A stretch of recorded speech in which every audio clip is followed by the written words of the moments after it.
Greetings, citizens! I am Failure to Report, and today... Wait. Oh. What was that?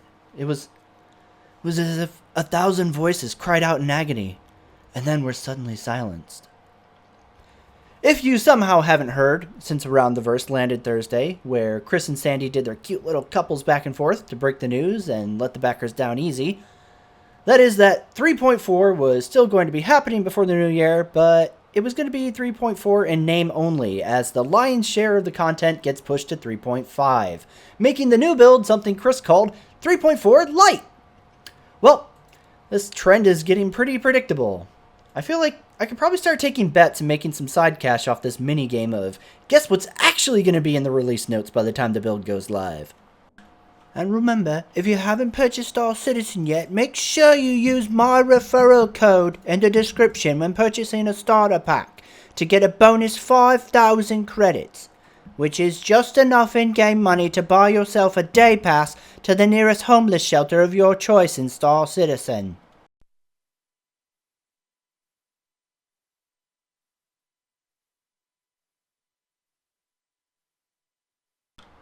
Oh shit, turns out I might not need to sell out in order to get a new PC after all.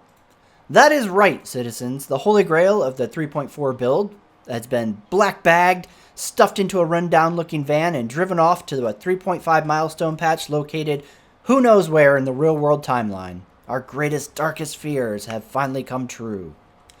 While the coming content in 3.3.5, which promises to offer up Hurston and some of Loreville as new playable areas, no doubt has many backers foaming at the mouth, the single most talked up feature of the final quarter in 2018 was undoubtedly the new flight model, promising to shake up combat, ship performance, that god-awful ESP aiming crap that we've been seeing in 3.3, but closest to my own heart, a real atmospheric flight model. Look, I'm not even going to lie about it. I was totally ready to buy a Razer EX during the anniversary sale because all I've been doing since 3.3 came out with the playable frame rate is salivating at the thought of ripping through canyons and just over treetops in a racer with the new atmospheric flight model. And this is what I get for that. But if anyone out there should have known better, it's me. So I really kind of did this to myself.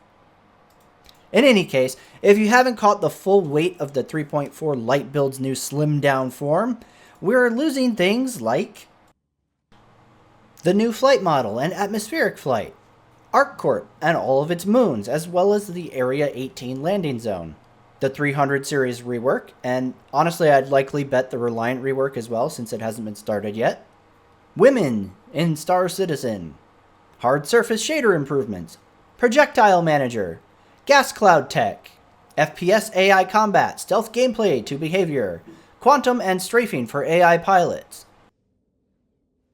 But failure, what does it all mean? Well, citizen, let me explain. While I feel Chris deserves a few scowls for somehow magically having the time and foresight to work in that witty little segment about Sandy getting her female character, but somehow didn't remember to let all the backers know that the new flight model in his spaceship game was getting delayed? Outside of that silly shit, I think the information given during the Pillar Talk ATV was mostly good. I mean, obviously it sucks a fat veiny one that we won't get to see the new 300 series rework. However, we will be getting the incredibly overdue Freelancer variants, as well as the sexy little Anvil Hawk, so in terms of ships, it still isn't all that bad.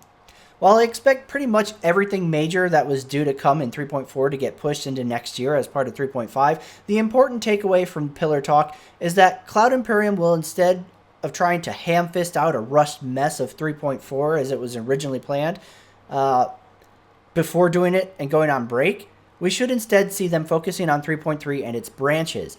This is noteworthy because 3.3 has been the first patch in a year almost that has been playable for a very large group of backers who haven't been able to play since 3.0 sent Star Citizen into what was essentially a slideshow. Object container streaming, which was added for the first time in patch 3.3, has been a small little spark of hope for many backers that the project might yet find its way back to at least being the game we were originally pitched, since it didn't have a snowflake's chance in hell at being the game Chris is currently pitching it prior to OCS being implemented. Okay, focus failure. It matters that they are focusing on the 3.3 branch because Hurston is part of the 3.3 branch. While it was meant to be part of the original 3.3, Hurston was pushed to the side to be part of 3.3.5. That means we have yet to see Hurston, Star Citizen's first true planet. The amount of issues I expect to come with the addition of Hurston and its moons are going to be monumental.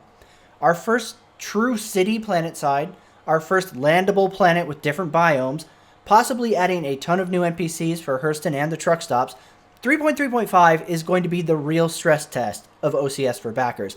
And I stress that because if you haven't been on the private test universe since 3.3 was put on it, things have not been totally smooth and stable for the last month. And in terms of content, almost nothing was really added in 3.3.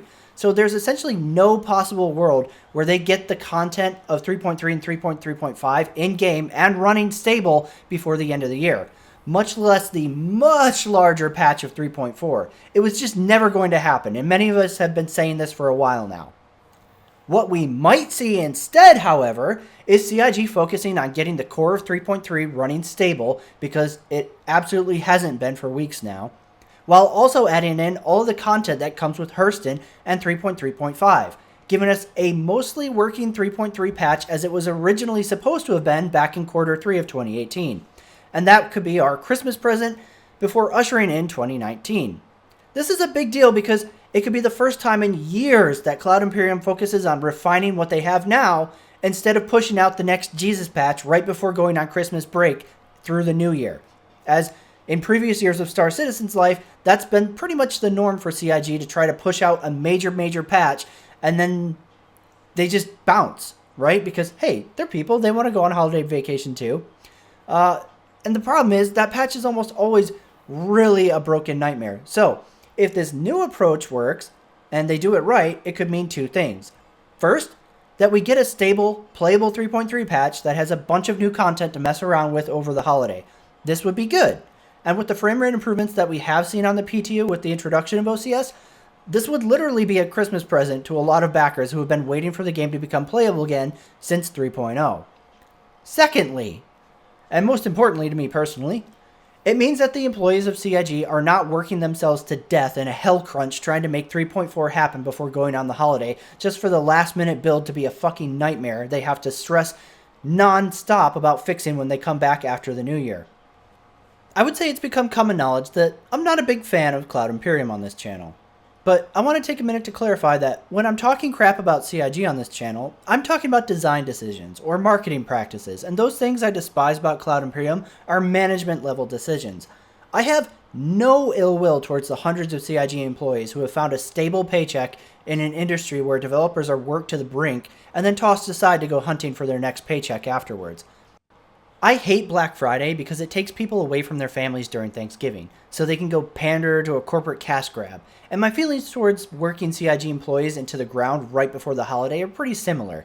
I sincerely hope that CIG can focus on getting 3.3 stable between now and Christmas break, and then have a stress-free holiday so they can come back to work on Star Citizen feeling rested and not having to worry about putting out a dozen fires that they started by rushing out a build at the last minute before Christmas. While I'm just as depressed as the most avid fighter jock over losing the new flight model from the end of the year patch, I feel like it's tolerable if it means 3.3 and 3.3.5 get combined to become a stable, functioning build to keep backers busy until the next milestone patch.